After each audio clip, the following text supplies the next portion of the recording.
네, 여러분 안녕하십니까. 굿모닝 인포맥스 2부 시작하도록 하겠습니다. 네, 2부에서는 말씀드린 것처럼 시장 얘기하고요. 그리고 중국 얘기까지 해보겠습니다. 할 얘기가 많기 때문에 바로 이 두 분 모셔보도록 하죠.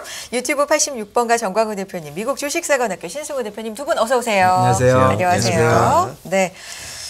자, 좀 오랜만에 뵙네요. 며칠. 그러게요. 요 조합 오랜만인 것 같습니다. 네, 시작해 보겠습니다. 뭐 요새 배움 마켓 랠리냐 뭐 이런 얘기는 어쨌든 있지만 흐름이 나쁘지 않습니다. 시작해 볼까요? 네.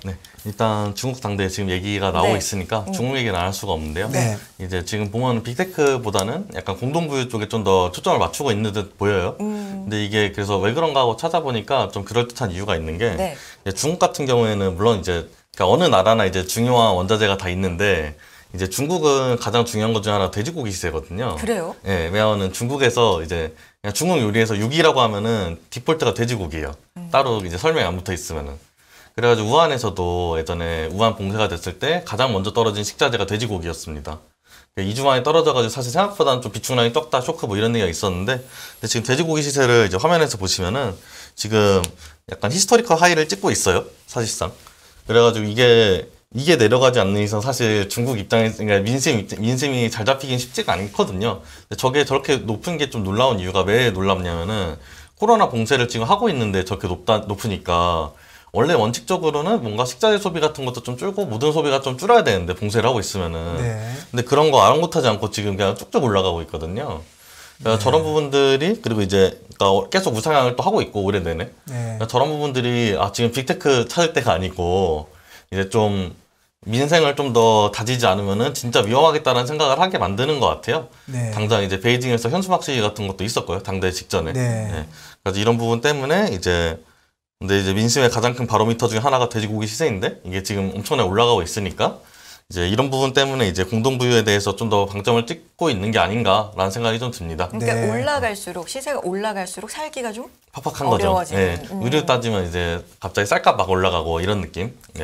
그래서 어제 진짜 공동부유 그 얘기 많이 한 것 같아요. 근데 이게 이런 배경이 있지 않았을까. 그래서 저거 꺾이기 전까지는 제가 볼 때는 애지간하면 락다운도 좀 막 전면적으로 풀 것 같지는 않고. 그렇습니다. 그렇네요. 그래가지고 그런 부분이 좀 있고, 그 다음에 또 이제 미국에서 또 지금 이슈가 계속 나오고 있는데, 이제 미국에서 이제 바이든이 전략 비축유를 이제 방출을 해가지고 유가를 잡겠다 이런 식으로 이제 말을 하고 있어요. 실제로 이제 전략 비축유 그래프를 보면은 계속 쭉쭉 내려가고 있는데, 근데 이게 지금 사우디 입장에서 보면은 엄청난 호재입니다. 미국한테 이제 배짱을 부릴 수 있는 레버리지가 되거든요. 없으니까? 이제 더 이상 없으니까. 너는 없는데 우리한테 이렇게 할 수 있냐. 그래가지고 이제 미국에서 이제 셀가스 캐고 이런 것도 이제 25년쯤 돼야지 이제 피크를 찍을 가능성이 되게 높고 그 전까지는 사실 애매하다는 거거든요. 그러면은 원유를 어쨌거나 갖고는 와야 되는데 너네 사우디, 그러니까 우리 오펙에 대항해서 뭔가 할 수 있는 레버리지가 있냐 했을 때 원래는 전략 비축이었는데 갈수록 줄어들고 있는 거죠, 실시간으로. 그래서 아예 대놓고 사우디도 그냥 우리 브릭스에 들어가고 싶다는 말을 아예 밝혔어요. 근데 브릭스가 브라질, 러시아, 그 다음에 인도, 그 다음에 이제 차이나. 그러니까 이거는 완전 반 서방 진영인 거거든요. 그러니까 우리는 니네랑 척지고 싶다는 거를 아예 컨펌을 해버렸어요. 그래가지고 이거는 지금 미국 입장에서 사실 엄청난 꽤 악재라고 볼 수 있죠. 그래서 사우디가 확실히 이번에 좀 블록화가 된다는 거를 인지를 하고 좀 미리 미국이랑 조금 선을 두는 듯한 모양새를 지금 보이고 있는 듯합니다. 그래도 브릭스에 들어간다 그러면 이 네 나라가 들어오라고 하나요? 근데 사우디는 사실 들어오려면 되게 땡큐죠. 왜냐면 여기에 들어가면은 페트로 달러보다 이제 위안 달러 이렇게 될 수가 있으니까 중국 입장에서 굉장히 하고 싶어 할 것 같고요. 그래서 이게 페트로 달러에 대해서 좀 약간 도전이 될 수가 있는 부분인데 또 약간 의미심장한 통계가 좀 있는 게 이게 이제 미국 주식이랑 이제 채권 이제 수익률을 나타낸 건데요. 1년 단위로. 근데 이게 둘 다 음수였던 적이 딱 3번 있었어요. 26년 이래로. 1926년 이래로. 100년이네요? 그러니까 제가 거의 100년 이래로 딱 3번 있었는데 문제는 앞에 2번이 다 약간 사건 사고를 일으킨 해입니다. 그러니까 31년도에는 이제 2년 뒤에 33년에 어떤 일이 있었냐면 FDR이라고 이제 미국에서 금을 보유하는 걸 금지하는 행정명령을 했어요. 그냥 금이 기축통화인데 이제 부족하니까. 그렇게 한 다음에 이제 69년 다음에 2년 뒤에는 어떤 일이 있었냐면은 71년도에 닉슨 쇼크가 있었어요. 그때 금태환제 이제 폐지하는. 네. 그리고 나서 지금 22년도가 지금 여기 있는 거라서. 그렇네요. 딱 세 네. 번밖에 없습니까? 네네네. 우리가 그러면 대단한 시대에 살고 있는 겁니까 지금? 이거 일단 네, 히스토리컬리 대단한 시대인 거는 팩트고요. 예. 어떤 의미에서? 네. 네. 그래가지고 일단 장이 어려운 것도 맞고 투자가 어려운 것도 맞고 그냥 모든 자산군이 박살나고 있는 딱 탁설이 전교 3등 아니라는 거거든요. 저 전교 1등 아닙니까? 지금은 이제 사실상 전교 1등 되어가는 중인 것 같아요. 이제 ING니까 심지어는 네. 저희는. 그래가지고 네 일단 이런 상황이라서 지금 달러 기축통화 관련된 부분에 있어서 보통 저 해에는 이슈가 한 번씩은 있었다. 그래가지고 네. 이번에도 있을 수가 있는데 제가 볼 때 이번에 만약 있다면 페트로달러가 좀 불안불안해 보인다. 그러니까 저 네.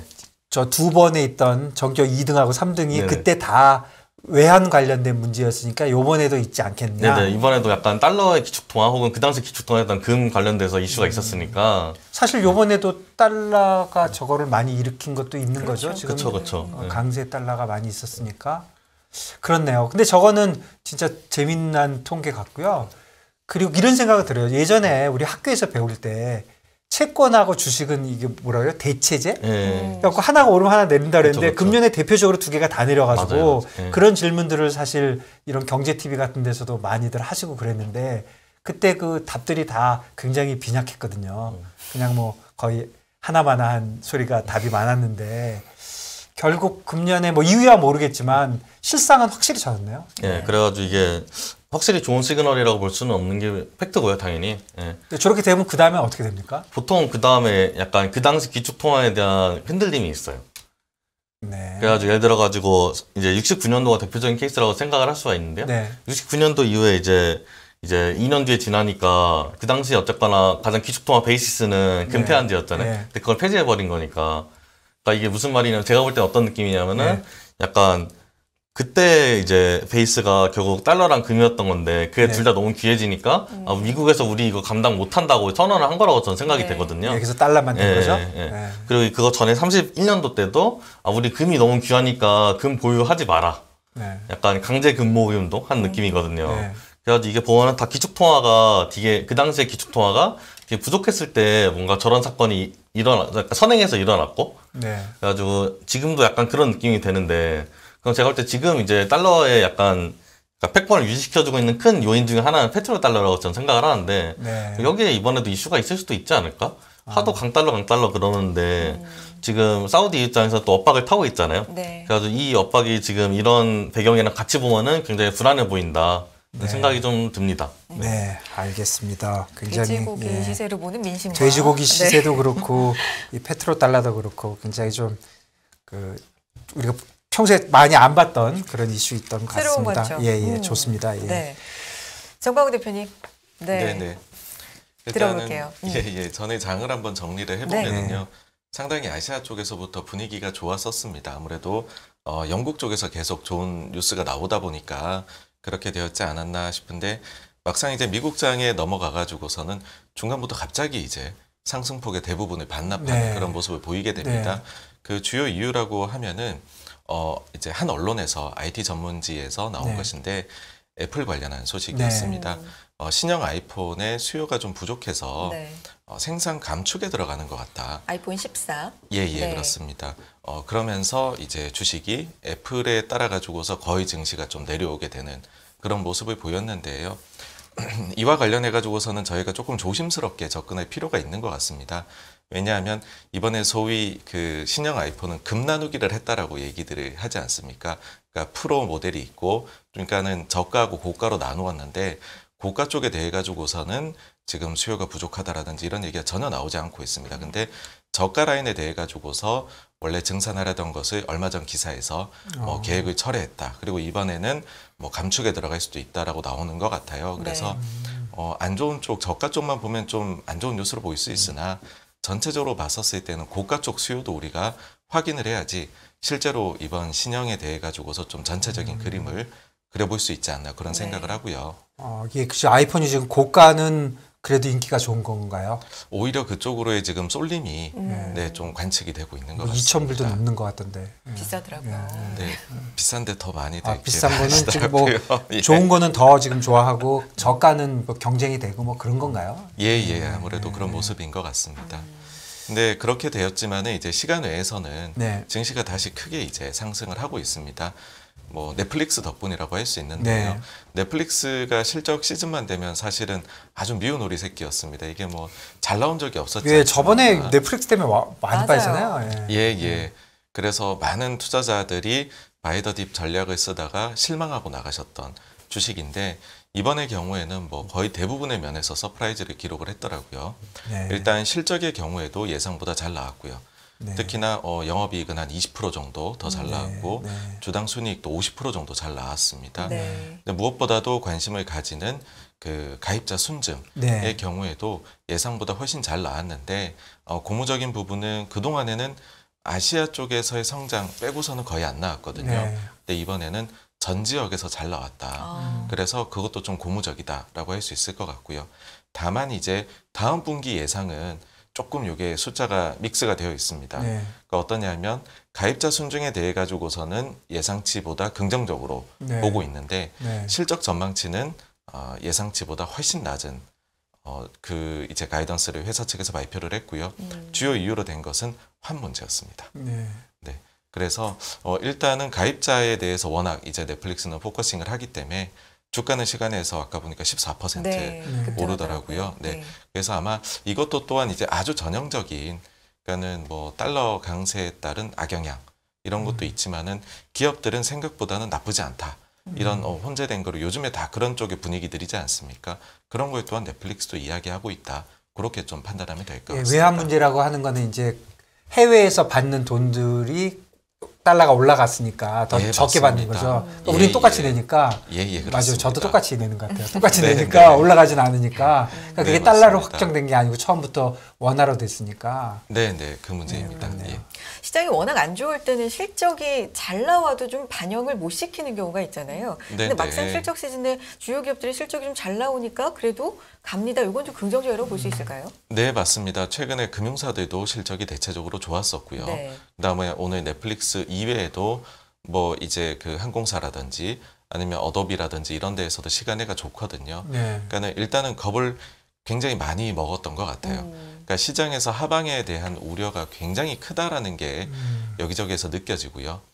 근데 그보다는 좋으니까는 그 개별 기업들 낼 때마다 조금씩 안도의 한숨을 내쉬는 그런 장이 지금. 그러니까 예측 나는 것 대비 같습니다. 좋다는 거잖아요. 근데 그건 그 맞습니다. 예. 예측을 워낙 많이 낮췄을 수도 있는 거네요. 그러니까. 네, 그것도 네. 그렇습니다. 예. 그래서 요 다음에 결국에는 네. 본 게임은 테크 대형주들일 것이다라고 네. 생각을 하고요. 그렇죠. 네. 그쪽에서 과연 어떤 식의 그림을 보여주냐가 이제는 뭐 최대 관건 오늘 같습니다. 저녁에 테슬라 내일 아침인가? 또 오늘 테슬라 저녁에 자고 나면 나오고. 테슬라 네. 나오고 네, 쭉 네. 나오는 거죠. 음. 애플, 넷플릭스 이런 게 사실 생활에 들어와 있어요. 제가 그 해외에다가 돈 내는 거 있잖아요. 네. 그 애플하고 넷플릭스의 돈은 10,000원이라도 내더라고요. 그러니까 이런 그 대기업들이 그 글로벌한 기업들이 제 개인 주머니에서도 돈을 나오게 하니까 넷플릭스 돈 10,000 얼마 내고 애플도 한 10,000 얼마 내는 것 같아요. 그러니까 이게 모든 글로벌의 모든 세계 사람들이 다 이렇게 되는 것 같아요. 그러니까 이 사람들의 실적이 중요하다. 뭐 그렇게 봐지네요. 네. 네. 넷플릭스 같은 경우는 뭐 얼마를 벌었는지도 중요하지만 좀 특수 사항이잖아요. 가입자가 또 중요한데 이것까지도 늘었다고 하니까 굉장히 시장이 좀 환호를 했던 것 같고요. 네, 맞습니다. 그리고 말씀해주신 그런 좀 최근의 분위기들, 뭐 예상치가 낮아지거나 네. 이런 부분들에 더해가지고서 최근에 시장에 또 관심을 끌고 있는 거는 기술적인 부분도 있는 것 같습니다. 아, 예. 그 사실 이제 지금 월가에서 가장 애널리스트 중에서 고음이라고 할 수 있는 분들이 뭐 이제 그 뱅크 오브 아메리카나 아니면 모건 스탠리 마이클 윌슨인데요. 네, 윌슨인데 네. 그쪽이 최근에 이제 베어마켓 랠리가 올 수 있을 것 같다라고 네. 하면서 든 이유가 S&P 500 지수의 200주 이동평균선을 그어보면 네. 이게 보통은 깨지지 않는다더라. 네. 인데 지금 거기를 터치를 네. 했다라는 거고요. 네. 그런 반등이 나오지 않을까 하고 물론 그것을 깨고 심하게 내려가는 경우들도 있는데 그런 경우에라도 첫 번째 터치를 했을 때는 반등이 나오더라. 그러니까는 지금부터 뭐 4,100에서 4,150 정도 네. 되는 레벨까지는 베어마켓 랠리가 나올 수 있는 것 아니냐라는 주장을 펴는 것 같고요. 네. 근데 여기에 대해서 또 좀 반론이 나오는 것은 이게 발레가 있습니다. 그러니까 이것을 첫 번째로 터치를 해도 그 다음부터 계속 빠졌었던 사례도 있는데 네. 그 사례가 70년대 인플레가 심했을 때는 그게 작동을 안 했다더라라는 게 되다 보니까 뭐 기술적으로 아마 보시는 분들께서는 이 선을 굉장히 또 관심 있게 보시면은 또 재미난 포인트가 되지 않을까 싶습니다. 네, 어쨌든 그저께인가요? 그 마이클 윌슨이 4150 얘기할 때는 좀 놀랬죠. 왜냐면 그분이 고장난 시기 아니잖아요. 무조건 뭐 빠진다고 하던 사람이 갑자기 오를 수 있다 그랬는데 4150은 꽤 돼요. 지금부터 맞습니다. 한 10%도 넘어요. 예. 그리고 4000이랬다가 4150이랬다가 뭐 왔다 갔다 하고 그러니까 그 테크니컬하게 지금 좀 돌았을 수 있다. 거기에 대해서 어떻게 생각하세요, 대표님? 저는 그건 맞는 것 같은 게 네. 일단 심리 자체가 너무 빠져가지고 네. 그냥 좀 올라가야 된다는 생각들을 좀 하는 것 같기도 하고요. 네. 최근에 보면 호가창들이 좀 얇아진 느낌이 좀 들어요. 그래서 네. 주식이 왔다 갔다가 위아래로 되게 심한데 이런 상황에서 약간 실적이 괜찮게 나오는 약간 등의 호재가 있다 하면은 충분히 랠리를 줄 수는 있는 것 같거든요. 그래가지고 그런 부분은 제가 볼 때 랠리를 줄 수 있는 부분은 맞다고 생각은 됩니다만은 이제 매크로 부분 아직은 바뀐 거는 크지는 않은 것 같고, 네. 물론 영국이 이제 많이 이제 좋아진 건 굉장히 이제 긍정적인 건데 네. 이제 다른 부분은 아직까지는 해결이 안 된 것 같아가지고 제가 볼 때는 랠리여도 베어마켓 랠리일 가능성이 높지 않을까라는 생각은 들고요. 그럼 베어마켓 랠리라는 건 결국 다시 내려오는 거잖아요. 네네네. 그러면 뭐 이렇게 해서 이렇게 내려오면서 위로 올라갈 수 있는 그런 거를 기대하는 건가요? 시장이 어떤가요? 그렇게까지 제가 좀 너무 어려운 것 같은데. 근데 제가 좀 약간 아까 말씀 주신 네. 것 중에서 애플의 이제 고가 라인업이랑 저가 라인업에 대해서 네. 약간 부연을 드리고 싶은 게 네. 있는데 네.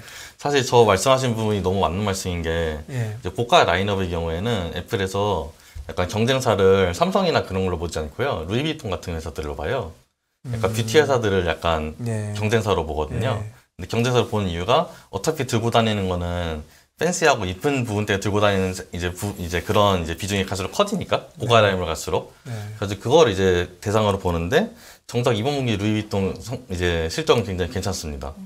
그래가지고 그런 견지로 볼 때 일반적으로 고가 라인업이랑 사치품 이제 실적들이 대충 비슷하게 갔어요. 애플의 경우에는. 네. 그래서 이번에 고가 라인업 같은 경우에는 아마 실적이 나쁘지 않게 나올 가능성이 높다는 거에 저 좀 동의를 하고요. 그래가지고 저는 이제 말씀 주신 대로 약간 저가 라인업 빠지는 거랑 고가 라인업 올라가는 식으로 약간 컴펜세이트가 되지 않을까라는 생각은 좀 듭니다. 네. 이거 아이폰 이거 고가 라인이 이렇게 잘 되면 다음부터 더 올리는 거 아니에요? 그럴 수도 있죠. 네. 그냥 올리면 올릴수록 이러다가 한 되니까. 만불 가는 거 아닙니까? 이러다가 핸드폰 한 대. 그러니까 계속 고가로 가면 끝도 없이 올릴 수도 있잖아요. 잘 되면 될수록 뭐 네, 그런 전략을 네, 쓸 수도 네, 있겠죠. 최근에는 너무 성능도 좋아져서 네. 그러니까 옛날부터 성능이 좋았지만 이제 최근에는 M1칩 같은 게 성능이 너무 압도적으로 좋아서 좀 앞으로도 가격 올려도 사람들이 내지 않을까 어느 정도는. 근데 어느 정도 이제 스마트폰이 초창기가 아니다 보니까 이제는 웬만한 뭐 기술력으로는 그냥 다 비슷하다, 평준화가 됐다라는 얘기도 많이 있었는데 요즘은 또 다른가 봐요. M1칩 왜 좋다고 저는 생각을 하냐면은 네. 그러니까 원래 기본적으로 좀 칩을 다른 데서 만들어 와가지고 하는 경우에는 최적화의 한계가 있어요. 근데 칩을 자기네가 다 만들면 최적화의 한계가 없거든요. 그러니까 M1 칩이라는 게 그 오퍼레이션 네네네. 그거 얘기하는 근데 이제 거죠. 애플에서 그 OS라는 건가요, 그게? OS는 이제 소프트웨어고. 소프트웨어고 네. 인텔에서 하던 거 대신 M1을 쓴다는 그거죠. 네네 맞습니다. 예, 예, 네네. 예. 근데 이제 그렇게 하면은 아예 그냥 처음부터 끝까지 다 자기네가 만들기 때문에 원하는 수준으로 최적화할 수가 있거든요. 그래서 인텔에서 나오는 칩의 경우에는 애플에 맞춰서 나오는 것이 아니라 되게 일반적으로 다 모든 곳에 쓸 수 있게 나오니까 내가 최적화하는데 한계가 있는데 이제 M1 칩은 그런 거는 아니니까. 근데 M1 나온 지가 꽤 됐는데 네네. 처음에 나올 때 그거 잘 될런지 안 될런지 의심이 굉장히 많았는데 결론이 이제 잘 되는 쪽으로. 일단 돌려보니까 잘 되더라. 네. 그게 가장 확실하거든요. 돌렸는데 잘 되면 잘 되는 거죠. 네. 그 대표님 그 지금 애플 얘기 오늘 시작해 주셨으니까. 예. 그럼 애플이 지금 그런 고가 라인으로 가는데 우리 삼성전자나 아니면 뭐 다른 그런 IT 회사들이 지금 기술 격차가 막 나고 있는 겁니까? 전략의 격차가 많이 발생하는 것 같습니다. 예. 예. 그러니까 애플의 경우에는 물론 디바이스 자체도 굉장히 잘 만드는 측면이 있지만 여기에 더해가지고서 클라우드 쪽이나 이쪽으로도 이제는 나아가고 플러스로는 안에 콘텐츠를 집어넣는 그래서 여기에 월별로 결제하는 그런 구독형의 부분을 이제 강화를 하고 있습니다.